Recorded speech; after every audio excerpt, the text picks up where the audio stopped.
Good morning, good afternoon, good evening, hello, hi, नमस्ते। मैं Sunita ma'am, आपकी हिंदी की अध्यापिका पंडित ट्यूटर में आपका स्वागत करती है। कैसे हैं बच्चे आप लोग? क्लास 6 में आ करके आप लोगों को ज़रूर अच्छा लग रहा होगा। नए मित्र अब तक आपने बना लिए होंगे, लेकिन अपने मित्रों के साथ साथ अपनी पढ़ाई का भी ध्यान रखिए। पढ़ाई के लिए अप टू डेट रहिए। आपको हिंदी में अप टू डेट रखने के लिए आपकी सुनीता मैम आपकी पूरी तरह से मदद करेगी। आज का नया टॉपिक है वर्ण विचार। तो बच्चों, जैसा कि हमने आपको पहले बताया कि जब हमें एक दूसरे से बातचीत करनी होती है तो हमें क्या करना होता है? हमें भाषा बोलनी होती है। तो भाषा क्या है? भाषा क्या है बच्चों? आप लोग को याद हो तो जल्दी से कमेंट करके बताओ। भाषा हमारे भावों और विचारों को समझाने का एक माध्यम है। ठीक है, तो भाषा किससे बनी होती है? भाषा कई वाक्यों का समूह है और वाक्य शब्दों का समूह है और शब्द वर्णों का समूह है। तो वर्ण, क्या हम वर्ण को और ज़्यादा तोड़ सकते हैं? फॉर एन एग्ज़ाम्पल, अगर मैं आपको बोलूं कि कमल को तोड़ो, मतलब हमें कमल फूल को नहीं तोड़ना है, कमल शब्द को तोड़ना है, तो कैसे तोड़ा जाएगा? क म ल। तो क्या हम इसको और छोटा तोड़ सकते हैं, विघटित कर सकते हैं? नहीं कर सकते हैं, है ना? तो क्या कह सकते हैं कि वर्ण कोई भी, हमारी तो पूरी वर्णमाला है, तो वर्ण क्या है? भाषा की सबसे छोटी, न्यूनतम, ओके, स्मॉलेस्ट इकाई है। इससे छोटा हम इसे नहीं तोड़ सकते हैं। ठीक है, तो आइए हम लोग आगे वर्णों के बारे में पढ़ते हैं कि वर्ण कितने प्रकार के होते हैं और उनका क्लासिफिकेशन किस तरह से किया हुआ है। आइए बच्चों, आगे हम लोग पढ़ते हैं। सबसे पहले वीडियो को लाइक करो, अपने मित्रों के साथ शेयर करो। जो अब तक आपने सब्सक्राइब न किया हो, अप टू डेट रहने के लिए पंडित ट्यूटर को सब्सक्राइब करो। तो बोलते समय हम जिन ध्वनियों का उच्चारण करते हैं, यहाँ पर उच्चारण यानी कि प्रोनंसिएशन, और ध्वनि क्या होता है? साउंड होता है। तो जो भी हम बोलते हैं तो एक आवाज़ बाहर आती ना, उसी को हम बोलते हैं साउंड। ठीक है, तो ध्वनियाँ वर्ण या अक्षर कहलाती हैं।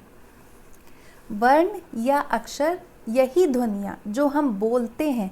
अब हम बोलते भाषा हैं, लेकिन हर एक साउंड के लिए एक अक्षर या एक वर्ण असाइन किया हुआ है। ऐसा मैंने पिछली वीडियो में भी आपको समझाया था।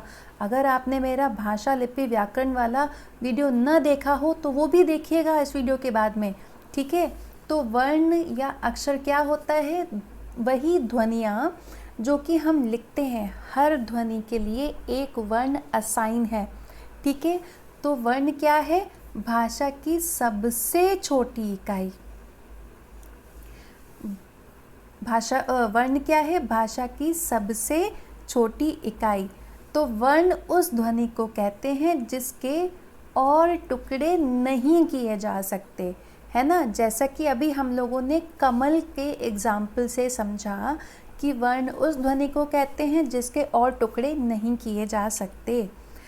तो लिखित भाषा में प्रयुक्त किए जाने वाले प्रत्येक भाषा में अलग अलग होते हैं।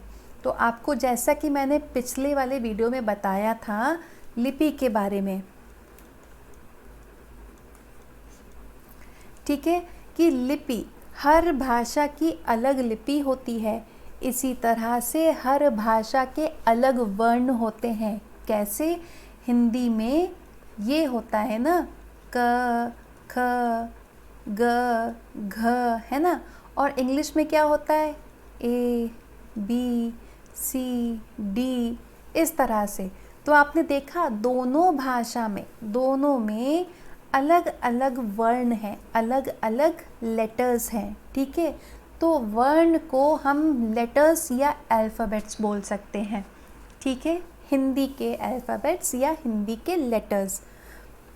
लिखित भाषा में तो हमारे पास अलग अलग भाषा में अलग अलग वर्ण होते हैं, और हिंदी भाषा में कुल 44 वर्ण हैं। कितने वर्ण हैं? कुल 44, ठीक है बच्चों, इसको याद रखना। अभी थोड़ी देर के बाद हो सकता है मैं आपसे ऐसा ही प्रश्न पूछूं। तो वर्णमाला क्या होती है? वर्णों का क्रमानुसार संयोजन, है ना। तो क्रमानुसार का मतलब क्या है? एक सिलसिले से, एक सीक्वेंस में, है ना। ऐसा नहीं हो सकता कि हम पहले अ लिखें फिर हम क डाल दें, फिर बड़ा आ लिखें फिर हम प डाल दें, नहीं। हर किसी मतलब ये है कि वर्ण एक सीक्वेंस वाइज होगा, है ना। वो उसको हम तोड़ नहीं सकते। यही तो हमारी व्याकरण भी कहती है ना कि हमें उस सीरीज़ को नहीं तोड़ना है जिस सीरीज़ में चले आ रहा है ना। तो इसी को ही हम बोलते हैं वर्णमाला, यानी कि वर्णों का समूह जो कि एक तरह से अरेंज किया गया हो, जो कि वेल अरेंज्ड हो, वेल ऑर्गेनाइज्ड हो, या फिर वो वेल सीक्वेंस्ड हो, ठीक है। तो आइए समझते हैं वर्णों की माला यानी वर्णमाला, ठीक है। वर्णों की माला यानी कि वर्णों की क्यू, वर्णों की लाइन, उसे हम कहते हैं वर्णमाला। वर्णों के व्यवस्थित रूप को वर्णमाला कहते हैं। तो एक और यहाँ पर बताया जा रही है कि वर्ण क्या होते हैं। वर्णमाला क्या होती है कि वर्णों का एक अरेंज ऑर्गेनाइज जो उसका फॉर्म होता है उसे हम वर्णमाला कहते हैं। हिंदी वर्णमाला में कुल कितने स्वर हैं? 11 स्वर हैं। और कुल कितने व्यंजन हैं? 33 व्यंजन हैं। अब स्वर क्या होता है? हमारी वर्ण दो भागों में बटा है, स्वर और व्यंजन। स्वर होता है वावल्स और व्यंजन होता है कॉन्सोनेंट्स, ठीक है। तो वर्ण 2 भागों में बटा है। अब आपको ये और जान के आश्चर्य होगा कि स्वर भी हमारे 3 भागों में बटा हुआ है और व्यंजन भी 4 भागों में बटे हुए हैं, ठीक है। आइए हम लोग एक एक करके इनके बारे में डिटेल में पढ़ते हैं। तो बच्चों, इससे पहले हम लोग स्वर के बारे में जानें, सबसे पहले मुझे ये बताओ कि हिंदी वर्णमाला में कुल कितने वर्ण हैं? बताइए बच्चों, कमेंट करके बताइए। मैं भी तो देखूं आप लोगों ने कितना ध्यान से देखा है। आपके पास 5 सेकंड है। 5, 4, 3, 2, 1। वेरी गुड बच्चों, हमारे पास कुल कितने वर्ण हैं? 44 वर्ण हैं, ठीक है। तो हमारे पास कुल कितने स्वर हैं? कमेंट करके बताइए। आपको याद है तो आपके पास 5 सेकंड है। 5, 4, 3, 2, 1। हमारे पास कुल कितने स्वर हैं? वर्णमाला में 11 स्वर हैं, ठीक है। तो क्या है? अ, आ, ई, उ, री, ए, ओ, औ, ठीक है। तो क्या क्या है आपको पहले से ही पता होगा, मैं सिर्फ रिवाइज करा रही हूँ। अ, आ, ई, उ, री, ए, ओ, औ। तो वर्ण होते क्या हैं? मेरा कहने का मतलब है, स्वर क्या होते हैं? स्वर एक इंडिपेंडेंट वर्ण है, ठीक है। स्वर जो हमारे पास कुल 11 स्वर हैं, ये 11 इंडिपेंडेंट वर्ण हैं। इनको बोलने के लिए हमें किसी भी और वर्ण की ज़रूरत नहीं होती है, ठीक है। और इसको बोलने में, इसके प्रोनंसिएशन में जब हम बोलते हैं तो जो हमारे मुंह से जो हवा बाहर आती है वो बिना किसी रुकावट के आती है, यानी कि हमारी जीभ या दांतों के उसमें कहीं पर भी हवा रुकती नहीं है। आप प्रैक्टिकली बोल के देखिए। जब आप बोल रहे हैं ना आपकी जीभ कहीं रुकती है और ना आपके दांत इस तरह से उस हवा को रोकते हैं। ठीक है, तो ये बड़ी इंटरेस्टिंग बात है कि जितने भी स्वर हैं वो हमें उसको बोलते समय कहीं पर भी उसको रुकावट नहीं मिलती है। ठीक है, ये इंडिविजुअल होते हैं, इंडिपेंडेंट होते हैं, इनको बोलने के लिए किसी और वर्ण की आवश्यकता नहीं होती, किसी और वर्ण की हमें ज़रूरत नहीं होती है। एक और चीज़ है कि जो स्वर होते हैं इनको हम मात्रा में भी यूज़ करते हैं। ठीक है, तो ये है हमारी मात्राएं। अ के साथ में कोई मात्रा नहीं होती है। आपको भी ये भी बताती हूँ कि अ के साथ में कोई मात्रा क्यों नहीं होती है, क्योंकि जब भी हम कोई व्यंजन लिखते हैं जो कि हमें दिखता है कि ये पूरा है, दरअसल इसमें कोई मात्रा नहीं है, लेकिन यहाँ पर क साउंड के साथ में अ जुड़ा हुआ होता है। ठीक है, तो अ हमें कहीं नहीं भी दिख रहा है तो ये नहीं सोचना चाहिए कि इसमें अ नहीं है, अ की मात्रा नहीं है। अ एक वर्ण को, एक व्यंजन को पूर्ण बनाता है, इस तरह से आप कह सकते हैं। बड़े आ की मात्रा क्या होती है, उसमें एक डंडा लगा होता है। छोटी की मात्रा लेफ़्ट से होते हुए आती है और बड़ी की मात्रा राइट से होते हुए आती है। छोटे ओ की मात्रा इस तरह से, बड़े ओ की मात्रा इस तरह से, री इस तरह से, ए में एक सींग होती है, ए में दो सींग होती है, ओ में सींग, एक सींग के साथ में एक स्टिक होती है और अ में स्टिक के साथ में दो सींगें होती हैं। तो बच्चों, इसके बारे में आप सबको पता है कि कौन कौन सी मात्राएं होती हैं। अगर आपको मात्राओं को लेकर के कोई कन्फ्यूजन है तो बच्चों आपको मुझे कमेंट करके बताना होगा, मैं आपकी ये भी डाउट ज़रूर क्लियर करूँगी। ठीक है, तो हमारे पास, मैंने आपको जैसे कि पहले बताया कि स्वर 3 तरह के होते हैं। कौन कौन से? ह्रस्व स्वर, दीर्घ स्वर और प्लुत स्वर। हमारे पास कुल कितने स्वर हैं बच्चों? आपको याद हो तो जल्दी से कमेंट करके बताओ कि हिंदी वर्णमाला में कुल कितने स्वर होते हैं। कमेंट करके बताओ। आपके पास 5 सेकंड है। 5, 4, 3, 2, 1। हाँ, स्वर कुल 11 हैं। Very good. और अब हम लोग पढ़ेंगे स्वर के भेद। पहला है ह्रस्व स्वर। ह्रस्व स्वर क्या होता है? ह्रस्व स्वर को बोलने में सबसे कम समय लगता है। ठीक है, ये बहुत ही, ये कहा जा सकता है कि छोटे वाले लेटर्स होते हैं। आपको इसको याद करने के लिए रट्टा नहीं मारना है, सिर्फ इतना समझना है कि री मात्रा तक जितने भी छोटे लेटर्स हैं, ठीक है, वो सारे के सारे हमारे ह्रस्व स्वर हैं। ठीक है, अ, इ, उ और री, कुल 4। ठीक है, और बाकी जितने भी बचे हुए स्वर हैं वो सब दीर्घ स्वर हो जाएंगे। तो 4 हमारे ह्रस्व हुए और 7 हमारे दीर्घ हुए। ठीक है, अब आप सोचेंगे कि मैम प्लुत क्या होता है? जब हमने 7 ये कर लिए, 4 ह्रस्व हो गए, 7 दीर्घ हो गए, तो बचा क्या? बच्चों, कभी हम लोग ने हम लोग अक्सर मूवीज़ वगैरह देखते हैं तो, या कभी सीरियल्स भी देखते हैं तो उसमें कैसे होता है, एक कभी नहीं गाना बहुत स्ट्रेच करते, बड़ा कॉमन सा है ना, ये सुन के बड़ी हंसी आई होगी। तो बच्चों, जो भी हम लेटर को स्ट्रेच करते हैं उसे हम प्लुत बोलते हैं। ठीक है, अब आप देखो ई को ही लो। कई बारी ऐसा होता है कि हम लोगों को कोई चीज़ बड़ी गंदी सी लगती है, डिस्गस्टिंग सी लगती है, तो हम क्या करते हैं, ई कैसे स्ट्रेच करते हैं, तो उसको हम ई नहीं बोलते, उसको हम क्या बोलते हैं, ई, है ना।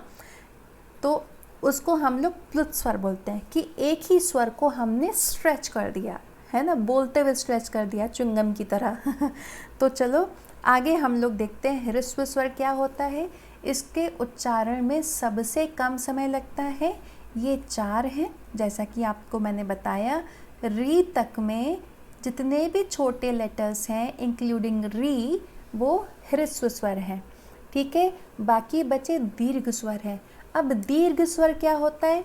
दीर्घ स्वर जो कि ह्रस्व स्वर में जिसको दुगना टाइम लगे, दीर्घ स्वर में दुगना टाइम लगता है और प्लुत में तिगुना टाइम लगता है, ठीक है, उसके प्रोनंसिएशन में। तो दीर्घ स्वर में कितना? दुगना। देखिए दुगना समय लगता है।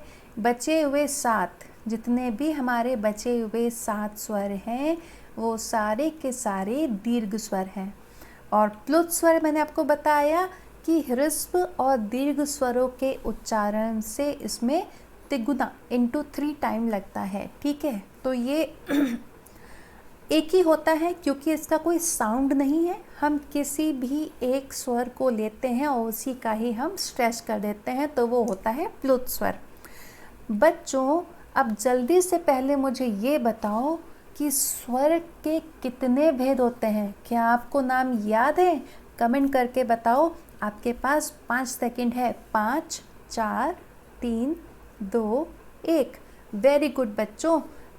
स्वर के 3 भेद होते हैं। कौन कौन से 3 भेद होते हैं बच्चों? जल्दी से बताओ मुझे। पहले का क्या नाम है? हाँ, पहले का नाम है ह्रस्व स्वर। और दूसरा क्या है? कमेंट करके बताओ। दूसरा है दीर्घ स्वर और तीसरा क्या है? प्लुत। वेरी गुड बच्चों। अब हम लोग पढ़ते हैं अयोगवाह। तो अयोगवाह क्या होता है? अयोगवाह दरअसल ये होते हैं अन और अह, ठीक है। तो अन और अह को हमने अयोगवाह कहा है। ये हमारे स्वर की श्रेणी में रखे जाते हैं, लेकिन ये स्वर नहीं होते। पहली चीज़, ये अयोगवाह इसलिए हैं क्योंकि स्वर के बाद इसका उच्चारण होता है, ठीक है। स्वर के बाद इनका प्रोनंसिएशन होता है। अगर हम इसको बोले अन तो क्या होगा? अन, ठीक है। तो अ पहले आया है ना। ऐसे ही ये इसको हम बोलेंगे अह, अह, है ना।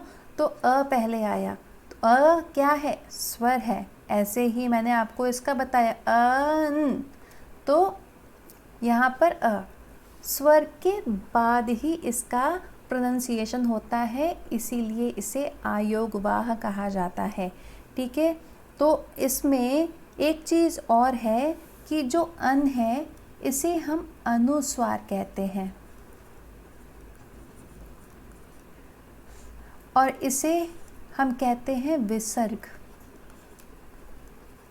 तो हमारे पास अयोगवाह 2 हैं, अनुस्वार और विसर्ग। अब आप कहेंगे कि मैम एक और चीज़ होती है जिससे हम चंद्र बिंदु बोलते हैं, अभी उसका भी नाम बताएंगे। उसे हम बोलते चंद्र बिंदु हैं, लेकिन वो क्या होता है उसका भी एक नाम है, ठीक है। तो पहले हम अनुस्वार को समझते हैं कि अन वर्ण भी स्वरों के बाद ही आता है, ठीक है। ये स्वर के बाद आता है, जैसा मैंने आपको बताया। इसका उच्चारण प्रोनंसिएशन नाक से होता है ना, न से हुआ, नाक से। इसका उच्चारण जिस वर्ण के बाद होता है, जिस भी लेटर के बाद इसका प्रोनंसिएशन होता है, उसके सिर पर ये बिंदी लग जाती है, ठीक है। जैसे कि रंग, जंगल। अब आप बोल के देखो, रंग र के बाद आ रहा है ना, तो हमने उसी वर्ण पर बना दी है बिंदी ऊपर। ऐसे ही जंगल, तो जंग, तो न कहाँ पर आ रहा है, किसके बाद आ रहा है? ज के बाद आ रहा है, तो ज पर हमने लगा दिया जंगल। ऐसे ही संग, संग, तो स के बाद आ रहा है न, अन का साउंड, तो वो हमने लगा दिया स के ऊपर सन। ऐसे ही तिरंगा, तो रंग, ओके, रंग, तो र के ऊपर हमने लगा दी बिंदी। उसकी इस तरह से ये हो गया अनुस्वार, ठीक है। एक और जो आपसे मैंने कहा था कि वो अनुस्वार जैसा होता है जिसे हम चंद्र बिंदु बोलते हैं, उसका नाम होता है अनुनासिक। क्या नाम होता है? अनुनासिक। अनुस्वार में हमारे साथ में स्वर होता ही होता है, ठीक है।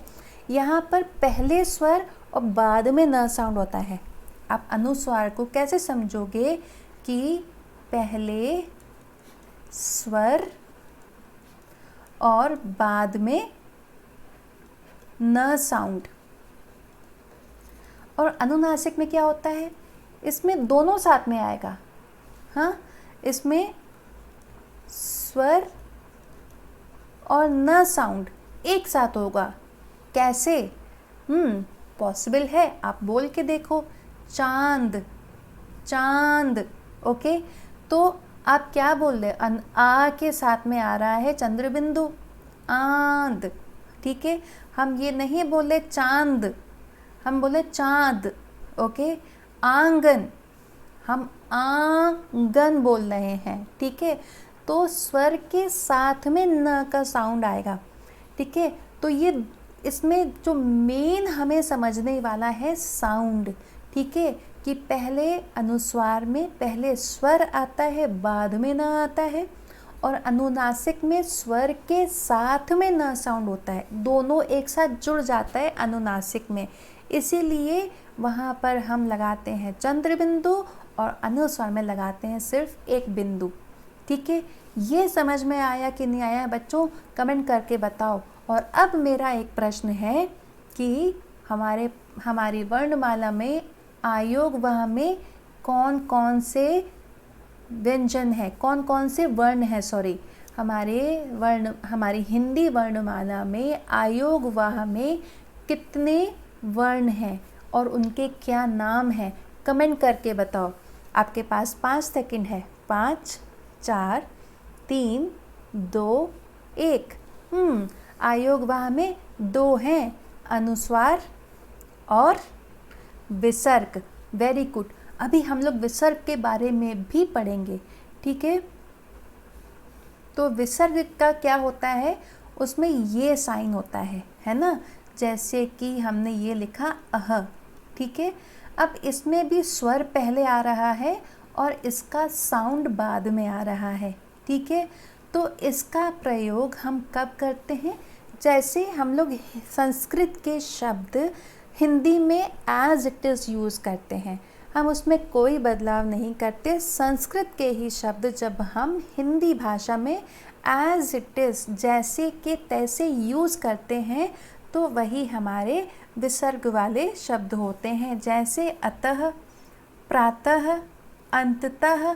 ऐसा ही एक और शब्द है, आप लोग अपना कोई विसर्ग वाला एक शब्द एक आप भी बताइए कमेंट करके। आपके पास 5 सेकंड है। 5, 4, 3, 2, 1। Very good. तो स्वतः,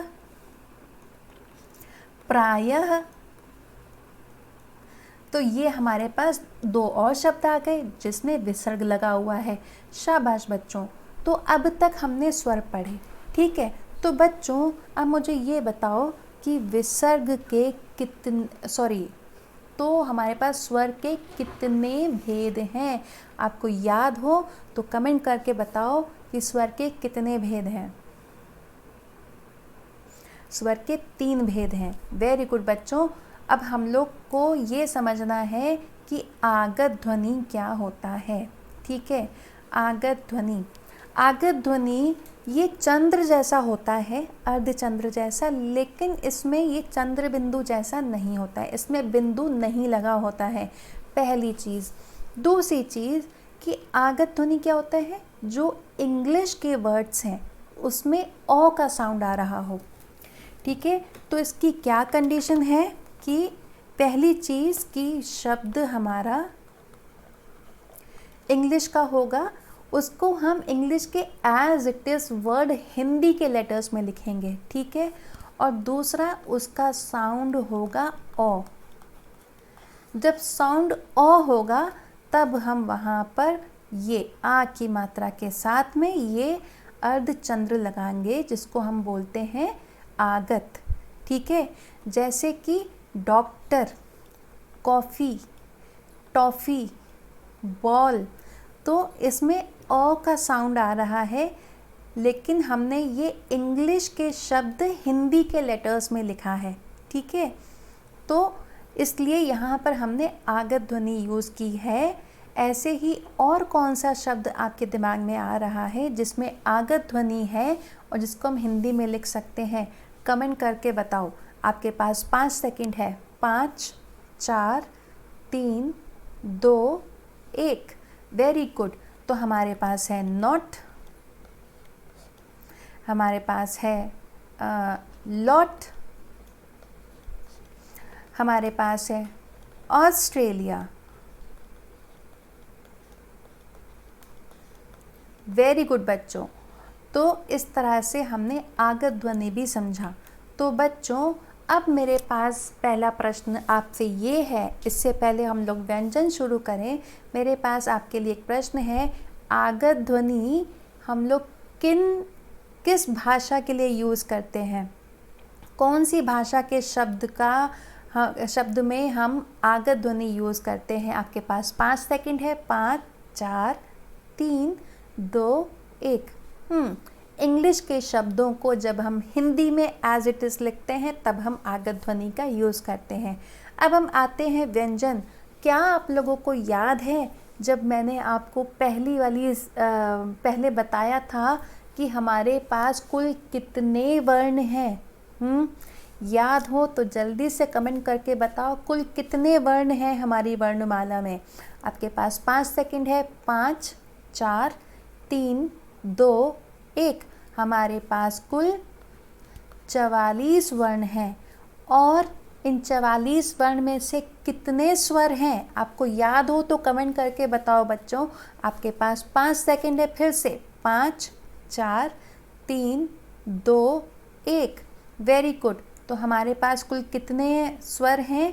11 स्वर हैं। और हमारे पास अगर 11 स्वर हैं तो कितने व्यंजन बचे? 33 व्यंजन बचे। ठीक है। तो अब हम लोग व्यंजन के बारे में पढ़ेंगे। तो व्यंजन क्या होता है? व्यंजन इंडिपेंडेंट वर्ण नहीं होते हैं। इनको बोलते समय हमारी जीभ या दांत के द्वारा मुंह से निकली हवा में रुकावट होती है और ये व्यंजन होते हैं। इनको बोलने के लिए हमें स्वरों की आवश्यकता होती है। हमें व्यंजन को बोलने के लिए स्वर चाहिए। बिना स्वर के इन व्यंजनों का उच्चारण या कह सकते हैं प्रोनाउंसिएशन पॉसिबल नहीं है। ठीक है। तो 2 चीज़ें हैं व्यंजन के लिए। पहला कि इनको प्रोनाउंस करने के लिए हमें स्वरों की ज़रूरत है। दूसरा, व्यंजन बोलते समय मुंह से निकलने वाली हवा कहीं ना कहीं पर मुंह में टकराती है जिससे अलग अलग साउंड निकलते हैं। ठीक है। और ये हमारे पास हैं 3। ठीक है। 3 तरह के हमारे पास व्यंजन हैं। हमारे पास दरअसल 4 तरह के हैं। ठीक है। पहला है स्पर्श व्यंजन, दूसरा है अंतस्थ,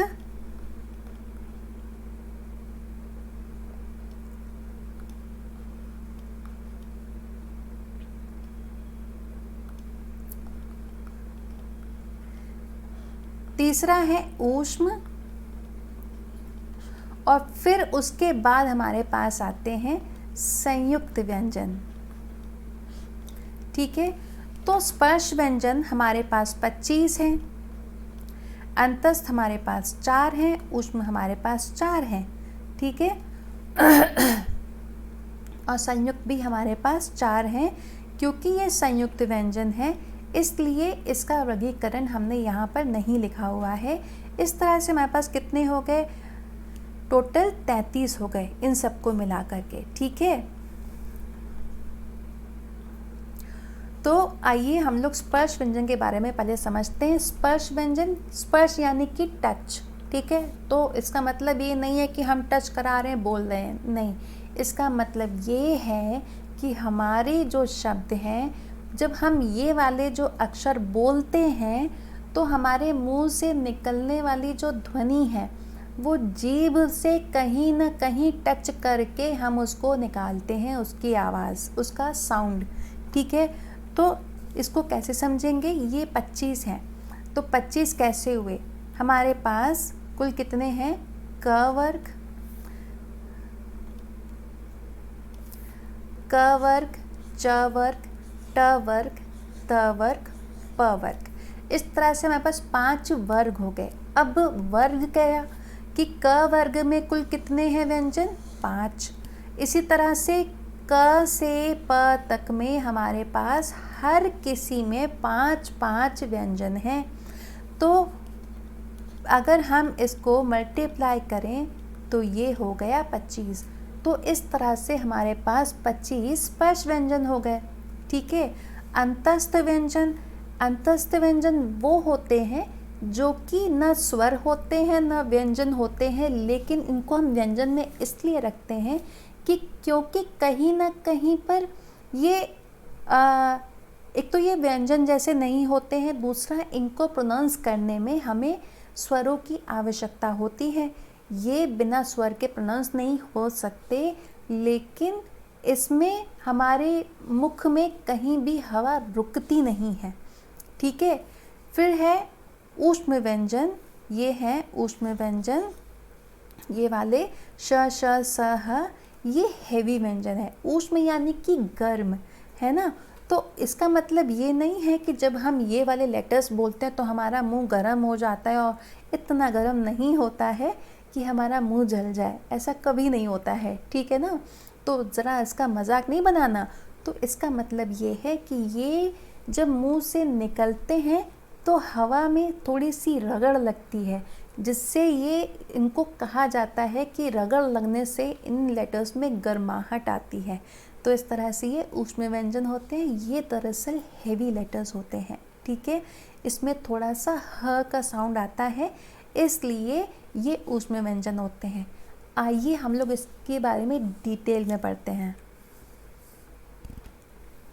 व्यंजन वर्ण के 3 भेद होते हैं। पहला है स्पर्श व्यंजन। स्पर्श यानी छूना।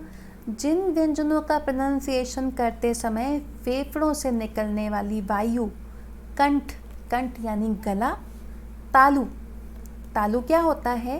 तालु हमारे मुंह में जो ऊपर, यहाँ पर जो दांतों के पीछे का जो ऊपर का भाग है, जब हम अपना मुंह बंद करते हैं तो हमारी जीभ ऊपर की ओर टच करती है, वो होता है तालु। मूर्धा, मूर्धा जो कि बीच में होता है, तालु में ही ऊपर की ओर बीच में। दांत, दांत तो सबको पता है, और ओठ का स्पर्श करती है जब हम जिन व्यंजनों का, जिन कॉन्सोनेंट्स का प्रोनाउंसिएशन करते समय जो मुंह से निकलने वाली वायु है वो गले से, तालु से, मूर्धा से, दांतों से या ओठों, होठों से कहीं भी स्पर्श करती, कहीं भी टच करती है, तो उन्हें स्पर्श व्यंजन कहते हैं। क से लेकर म तक 25 स्पर्श व्यंजन हैं। क वर्ग का उच्चारण स्थल कंठ है, त वर्ग का उच्चारण स्थल दांत है। आपको मैं उच्चारण स्थल के बारे में बता दूं कि उच्चारण स्थल क्या होता है।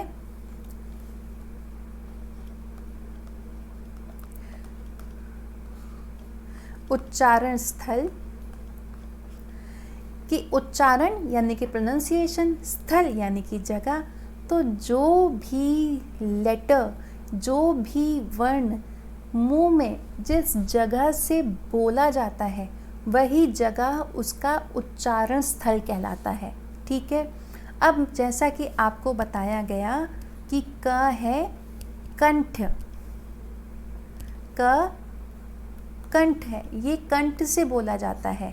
क के सारे लेटर्स, क से लेके अंगा तक जितने भी लेटर्स हैं, व्यंजन हैं, वो सारे कंठ से बोले जाते हैं। आप चाहो तो बोल के देखो, प्रैक्टिकली बोल के देखो, आपको, आप मेरी बात, पक्की बात मानोगे। मैं आपको बता रही हूँ कि जो ये इसीलिए क वर्ग कहा जा रहा है। क वर्ग के सारे लेटर कंठ से बोले जाते हैं।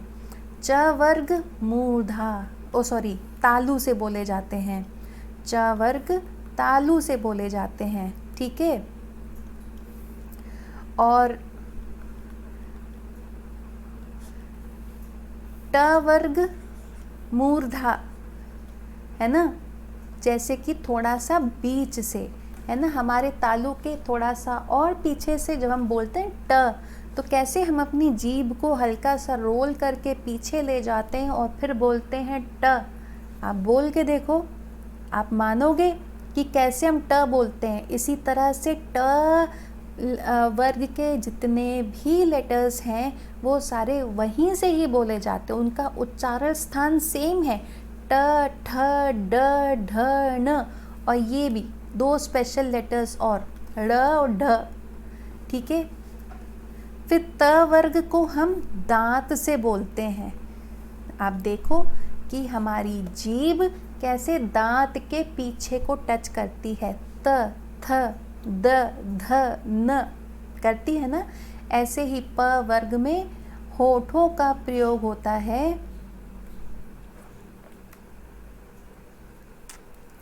प वर्ग में होठों का प्रयोग होता है, तो इसको हम इसके सारे के सारे जो लेटर्स हैं वो सारे के सारे होठों से ही प्रयोग होंगे। अब आप सोचेंगे मैम फ, हाँ इसे हम फ बोलते हैं, इसे हम फ नहीं बोलते हैं जब तक हम,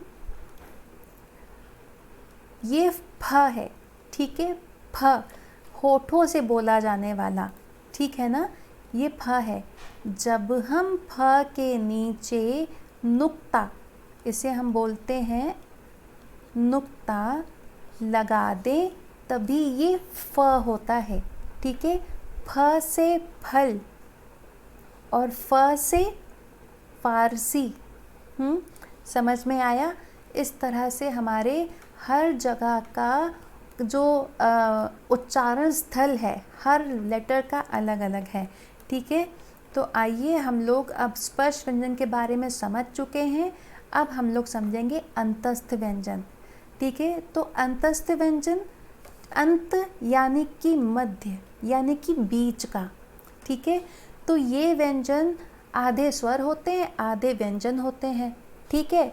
तो इसके जब हम इसका प्रोनंसिएशन करते हैं तो जीभ मुंह में कहीं भी टच नहीं होती है। आप चाहो तो आप ट्राई करके देखो, आप बोल के देखो य। जब आप य बोलते हैं तो आपकी जीभ कहीं टच हो रही है? नहीं हो रही है। ऐसे ही र, आपको लग रहा होगा कि आपके जो है जीभ ऊपर से टच कर रही है, लेकिन जब आप र बोल रहे हैं, आपको याद हो कि हमारे स्वर में एक स्वर ये भी है री, तो उसका और इसका उच्चारण लगभग सेम है। और ल भी जब र, बच्चे जब छोटे बच्चे तुतला के बोलते हैं तो र को ल बोलते हैं ना, इसको ऐसे समझ लो। और व, क्या व में हमारे होठ काम आ रहे हैं? क्या हम व बोल रहे हैं? नहीं। क्या हम अपनी जीभ का यूज़ कर रहे हैं व बोलते समय? नहीं, है ना। तो इसीलिए इन्हें अंतस्थ यानी कि बीच का कहा गया है, जिसमें जीभ मुख के किसी भी भाग को टच नहीं करती है, ठीक है। ये हुआ अंतस्थ व्यंजन। अब आए ऊष्म व्यंजन। ये 4 हैं, जैसा कि मैंने आपको बताया ये गर्म व्यंजन है। इन व्यंजनों के उच्चारण के समय वायु यानी कि मुंह से निकलने वाली वायु मुख में रगड़ खा के ऊष्मा पैदा करती है, यानी कि हल्की सी गर्म हवा निकालती है, ठीक है। तो ये कुल कितने हैं? 4, श, श, स, ह, ठीक है। ये समझ में आया कि नहीं आया बच्चों? कमेंट करके बताओ। और अगर आपने अब तक वीडियो को लाइक ना किया हो तो प्लीज़ लाइक करो, अपने मित्रों को शेयर करो। और अगर आपने अब तक फंडी ट्यूटर को सब्सक्राइब न किया हो, जल्दी से फंडी ट्यूटर को सब्सक्राइब करो ताकि आप अपनी पढ़ाई को लेकर के अप टू डेट रहें बच्चों। तो अब मेरा आपसे एक प्रश्न है कि व्यंजन कितने प्रकार के होते हैं? आपको याद है कितने प्रकार के? कमेंट करके बताओ। आपके पास 5 सेकंड है। 1, 2, 3, 4, 5। हाँ, व्यंजन हमारे पास 3 हैं। Very good. अब हम लोग पढ़ेंगे संयुक्त व्यंजन, संयुक्त वर्ण, ठीक है। तो वर्णों का जो मेल है या संयोग है उसे हम वर्ण संयोग कहते हैं। हिंदी भाषा में कुछ संयुक्त वर्णों का भी प्रयोग किया जाता है। ये कुल हमारे पास 4 हैं। कौन कौन से हैं? श, त्र, ज्ञ और श्र। ठीक है, ये कुल हमारे पास 4 हैं। इसका संयुक्त का मतलब ये है कि जब 2 लेटर्स एक साथ मिल जाए, जिसमें पहला लेटर स्वर के बिना होगा और दूसरे में स्वर होगा। ठीक है ना। तो यहाँ पर आप देखिए क में हलंत लगा हुआ है, क में हलंत लगा हुआ है। इसका क्या मतलब हुआ? इसका मतलब ये हुआ कि इसके साथ में कोई भी स्वर नहीं जुड़ा हुआ है। और यहाँ पर एक दूसरा ये लेटर लिखा हुआ है श, इसमें हलंत नहीं है। तो इसका क्या अर्थ हुआ कि श के साथ में अ लेटर ऑलरेडी जुड़ा हुआ है। ठीक है, याद रखिए अ की कोई मात्रा नहीं होती। मैंने आपको बताया था ना कि छोटे अ की कोई मात्रा नहीं होती, लेकिन ये बहुत इम्पॉर्टेंट है क्योंकि ये एक लेटर को पूर्ण बनाता है। ऐसे ही त्र में त आधा रहता है, यानी कि त में स्वर नहीं है और र में स्वर है। श्र में श में स्वर नहीं है और र में स्वर है। ज्ञ में इसमें ज में स्वर नहीं है और अ में स्वर, आ तो स्वर है ही है। ठीक है, इस तरह से हमने पढ़े संयुक्त स्वर। तो बच्चों अब मुझे फटाक से ये बताओ कि हमारे पास कुल कितने संयुक्त व्यंजन हैं? कमेंट करके बताओ। आपके पास 5 सेकंड है। 5, 4, 3, 2, 1। वेरी गुड बच्चों, हमारे पास कुल 4 संयुक्त व्यंजन हैं। आशा करती हूँ बच्चों आज जो भी आपको पढ़ाया गया वो सब आपको समझ आया। और अगर नहीं समझ में आया तो आप लोग बिल्कुल फ्रीली मुझसे पूछ सकते हैं। मैं आपके डाउट्स ज़रूर क्लियर करूँगी। उसके लिए आप कमेंट कीजिए। और बच्चों इस वीडियो को लाइक कीजिए, अपने मित्रों के साथ शेयर कीजिए। और जो अब तक आप रह गए हैं, भूल गए हैं फंडू ट्यूटर को सब्सक्राइब करना, जल्दी से सब्सक्राइब कीजिए ताकि आने वाले वीडियोस को आप मिस ना करें और आप अपनी पढ़ाई के लिए अप टू डेट रहें। तो आज के लिए इतना ही, मिलते हैं अब अगले वीडियो में। तब तक के लिए बाय बाय बच्चों, टेक केयर।